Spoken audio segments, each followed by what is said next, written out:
My Zeide lived in the city of Yekaterinoslav. And the Rebbe's father asked him to become the teacher, the Melamed of the Rebbe, of all three brothers. So he was telling me how the Rebbe behaved when he was a child, different than everybody else. He sat and learned always. When the children went out to play, he didn't go out to play. Then he tells me one thing. When the Rebbe was about 15 years old, the Rebbe's uncle, Reb Leibel Schapir's brother, was also a big Rav. He came to visit his brother, Reb Leibel Schapiro. The Rebbe was 15 years old then, and he tells my grandfather, he says, you see him? He's pointing at the Rebbe when he was 15 years old. He says, this is your Talmud. I want you to know that now, and he was a maven, he was a Talmud Chacham himself, a big Gaon himself.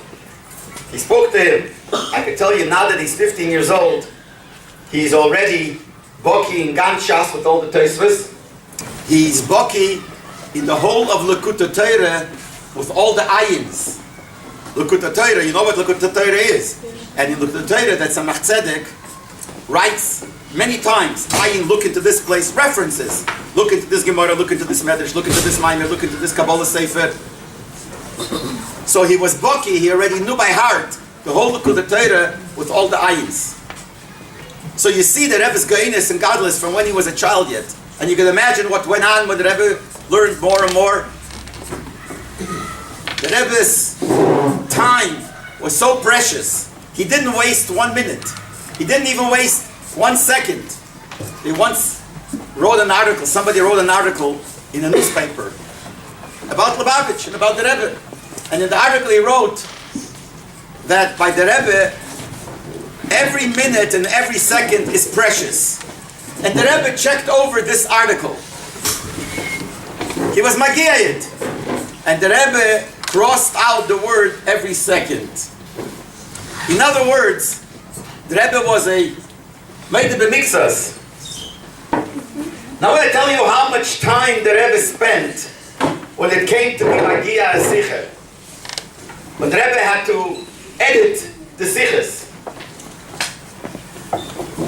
Because you know what the Zeide, how it went by the Rebbe spoke by Fabrengen. And when he spoke by Fabrengen, the sichas that he spoke were written down by the people who had the title Chayzrim, would repeat what the Rebbe said and would write it down. When they wrote it down, what is called when you take the Rebbe's word that he said by Fabrengen and you put it down, you write it? Does anybody know the title for it, the expression? The person who did it was a meniach. And what was written is called a hanocha. The word hanocha means to put down. When you put the Rebbe's words down on paper, it's called a hanocha.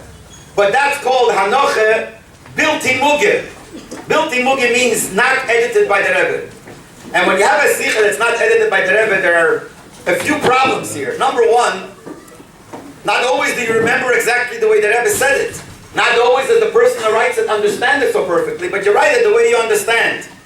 And also I have to tell you that when the Rebbe spoke, besides of what he said, there was so much more into the words that he said, more than he said much more. If you look up the sources, you look up the Gemaras, you look up the Midrashim, you look up the Maimorim that he quoted, and then you start understanding what the Rebbe said is much deeper than what it sounds like. And when it came to look at the Sichas, this is exactly what happened. It was written in a way that now that you look into deeper what the Rebbe said, and the Rebbe would check it over. And the Rebbe would spend sometimes hours on working on the sichas. I once told by one of the maskirim of the Rebbe, he said he walked into the Rebbe, and the Rebbe was in the middle of being magiyah the sicha.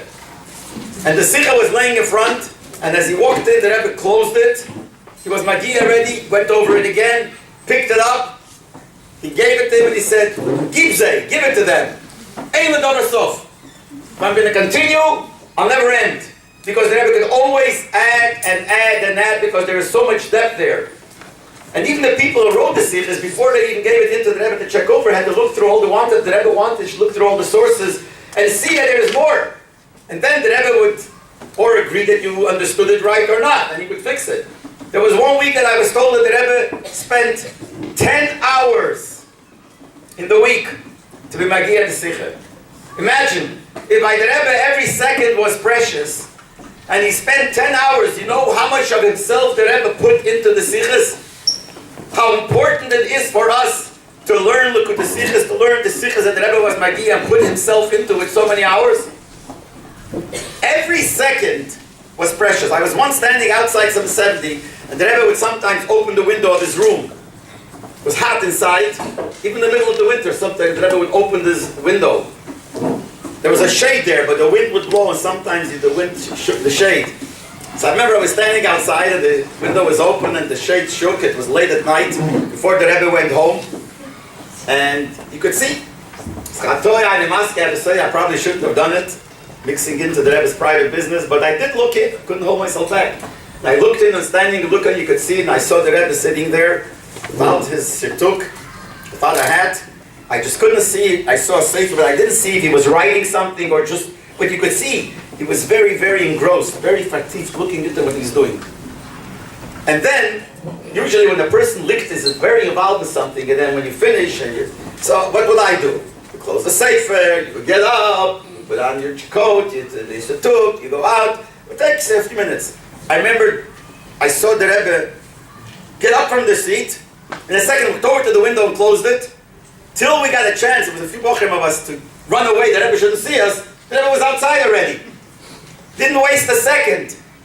Because every second was precious. They say the Frierdiker Rebbe told Reb Shmuel Levitten, the Rebbe, when he davened for the Omet, his father passed away, Toshin Dalet, he davened for the Omet, he davened with the Bochrim's minyan. And sometimes the Bochrim would come a few minutes late. And the Rebbe would have to wait to start davening. So the Frierdiker Rebbe told Reb Shmuel, who was the Mashpia of 770, that make sure that the Bochrim come on time. My son-in-law, the Rebbe, shouldn't have to wait, even though we're talking about 5 minutes. And he said, you should know that by my son-in-law, a minut is a yor. A minute is a year. You can imagine, what we could accomplish in a year, he could accomplish in a minute. So wasting his minutes is so important that you should make sure not to do it.